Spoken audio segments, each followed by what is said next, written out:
আল্লাহ, জীবনে আমি কত গুনাহ করছি, যেই গুনার খবর আব্বা জানে না, আম্মা জানে না, ছেলে মেয়েরা জানে না, পাড়া প্রতিবেশীরা জানে না।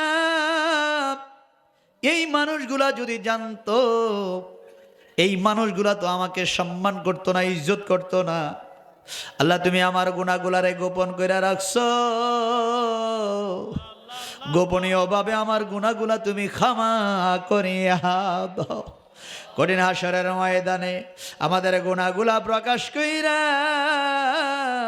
শরম দিও না।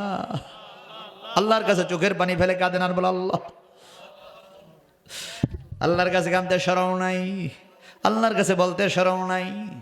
যেই কথা আপনি আপনার আব্বার কাছে বলতে পারেন না, যেই কথা আপনার আম্মার কাছে বলতে পারেন না, মেয়ের কাছে বলতে পারেন না, বিবির কাছে বলতে পারেন না, ওই গুনার কথা আল্লাহর কাছে বলতে পারে।